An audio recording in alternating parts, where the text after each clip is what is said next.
They didn't scream when they sealed her in. They didn't have to. The walls did it for them, moaning with each brick, groaning as mortars sealed air from lungs. Somewhere deep beneath the palace's west chamber, her nails scratched faint crescents. Into the clay, no trial, no grave, just whispers. And a body buried alive behind royal stone. Centuries later, her name still isn't written in any record, but her silence. It became a curse. Asterisk, she never meant to be seen. Lian, daughter of a palace seamstress, was born in the alleys behind the Forbidden City, where sunlight didn't reach, and girls were told to walk quietly, stitch faster, and never meet a nobleman's eyes. Her mother taught her how to thread a needle before she could speak, how to bow without trembling, and how to disappear into the rhythm of work. But Lian was not invisible. By the time she was 13, her face had become a problem. Skin like polished ivory, eyes shaped like teardrops, a mouth that looked drawn from brushwork. Servants began to whisper that her reflection could tempt even the jade statues in the imperial garden. She was moved from laundry to linens, from linens to incense folding, and finally, at just 15, selected as an attendant to the palace. A room. Not a concubine, not yet, but dangerously close. The Forbidden City was a theater of politics disguised in silk. Every smile was a weapon. Every hairpin could mean promotion or death. Lian said nothing. She wore gray, bowed often, and prayed that her silence would shield her. It didn't. One summer evening, she passed too close to the emperor's procession. He saw her, and that was the end of her life as a servant. She was summoned to his chambers. Within the week, her mother cried, mud dread. No one ever came back from the inner quarters unchanged. Some never came back at all. Lian was washed in rosewater, painted in pearl dust, and dressed in blue silk that shimmered like riverlight. She looked like royalty. She felt like prey. The emperor named her Hua Lian, blossoming lotus, tea. But she would become known by another name, the concubine in the wall, and her beauty. Once a blessing would become her sentence. He called her his silence. Lian did not speak much in the imperial bedchamber.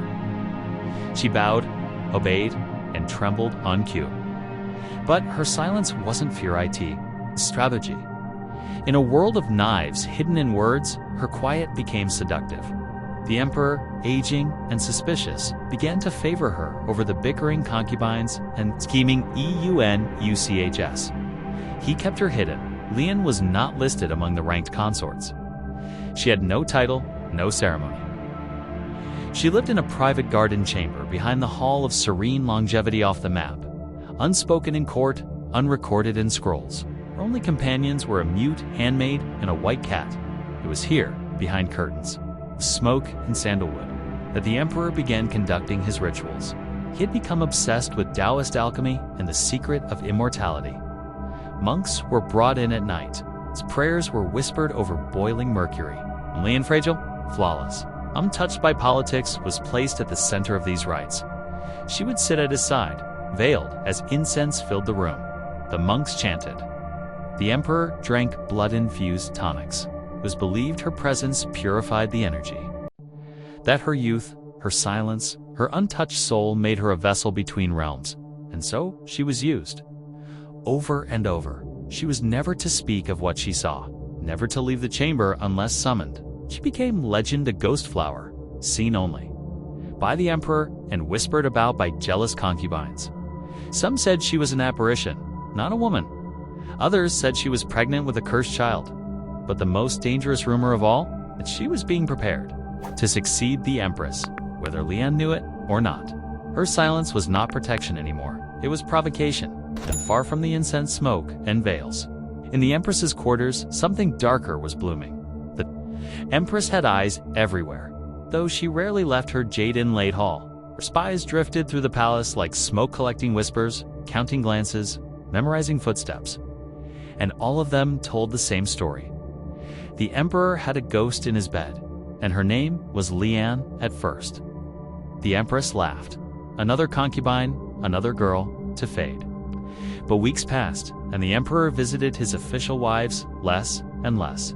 Gifts began disappearing from the treasure-rare tonics, moonstones, talismans diverted to that hidden chamber behind the serene hall.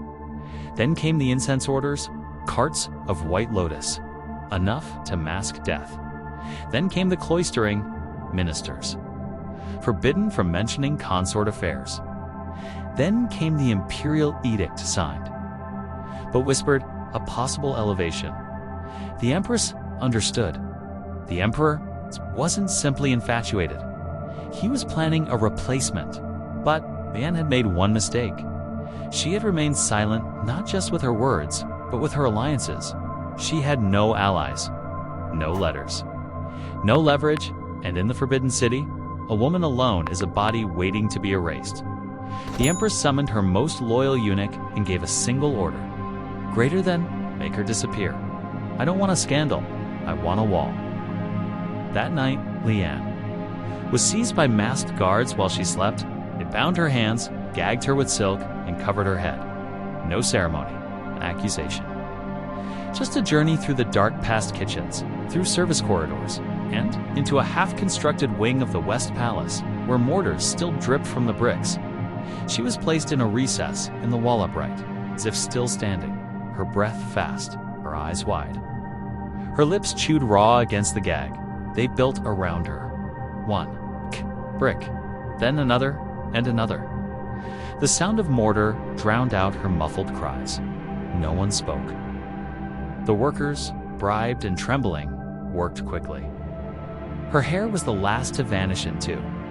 The stone by dawn, the wall was smooth, the chamber sealed, and Lian used. Unseen and unnamed, was gone, or so they thought. For a while, the silence worked. The emperor searched, of course, but only gently.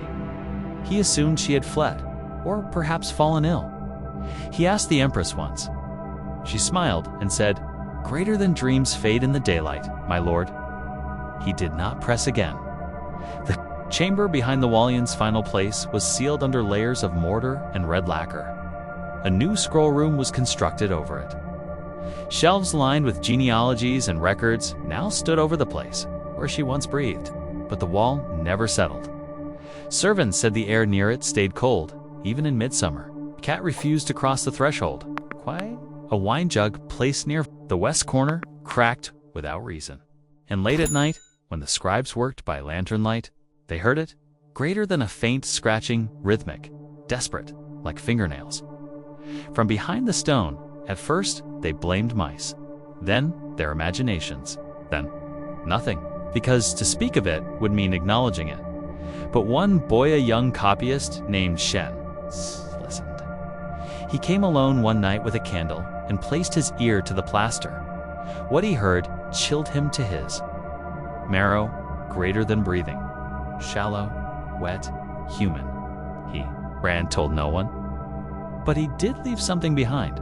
A letter hidden in the spine of a court ledger, found centuries later during a restoration. It read, "She's still there. The wall is full, and I think she's awake." The wall began to unravel minds. A guard posted outside the West Wing healthy.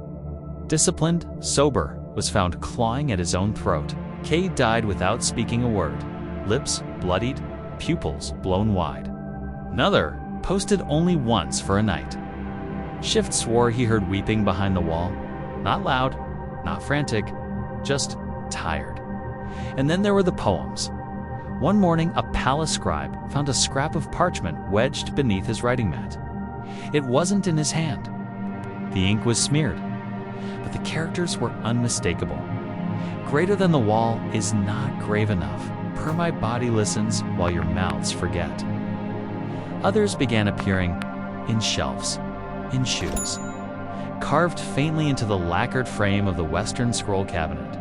No one could explain them. No one dared remove them. The Empress, hearing rumors of superstitious rot, ordered the entire West Wing burned with incense and repainted. Every object was moved, every surface scrubbed, but still the dreams came. Servants began waking, gasping, convinced they had been buried alive. One dreamed she was screaming but had no tongue.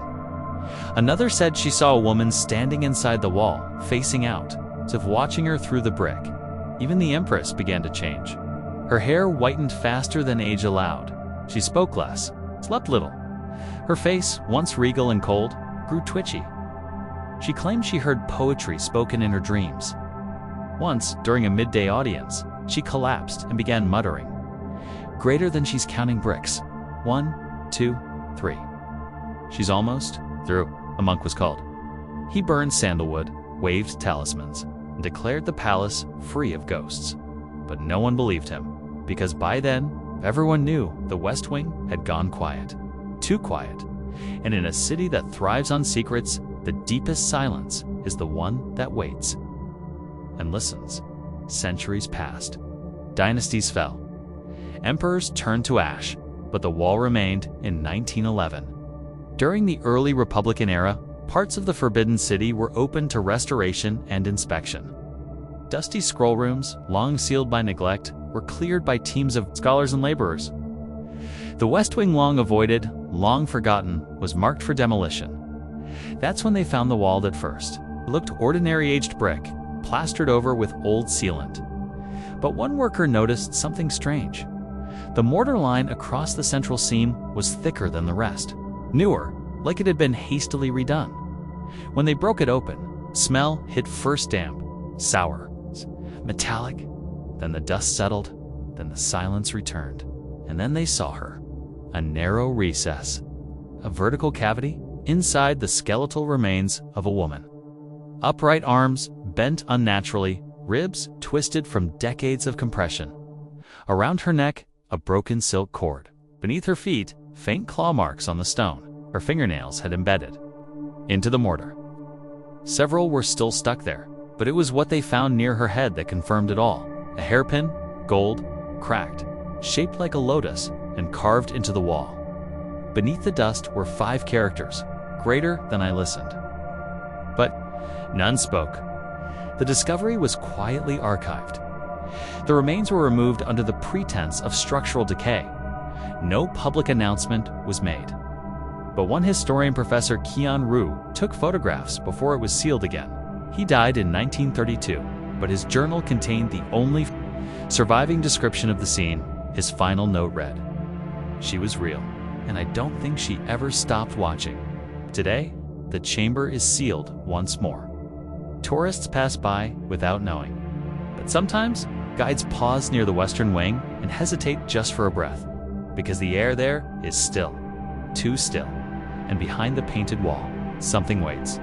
She has no official name, no title, no tomb, no memorial. The Imperial Archives list her only as unrecorded consort, shadow, a forgotten ghost. But in Beijing, the locals remember. They call her Nugi Lian, Lian, the Lady Ghost. Old caretakers of the Forbidden City refuse to sweep the western corridor alone. Some leave coins beneath the wall before renovations. One elder claims that every time a door is opened to forcefully near the west wing, her lotus hairpin falls. Behind the paneling, no matter how many times it's moved. But who was she, really?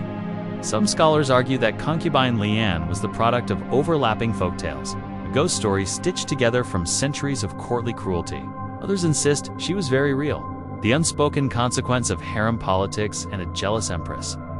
With unchecked power, a 2014 forensic analysis of the recovered bones quietly released and buried in an academic journal confirmed the skeleton belonged to a young woman between 17 and 19. Cause of death, suffocation under compression, buried. Upright, no coffin. No adornment except a lotus-shaped pin. Fused with gold and bone, we may never know her full name, but we know what she became, greater than a symbol of how silence can be both a weapon and a tomb. Her story is not unique. Cross Dynasty's Chinese, Ottoman. European women were hidden, silenced, punished not for rebellion, but for being noticed, for beauty, for obedience, for saying nothing when they were told to smile. And so Lian's legend survives not because she screamed, but because she didn't.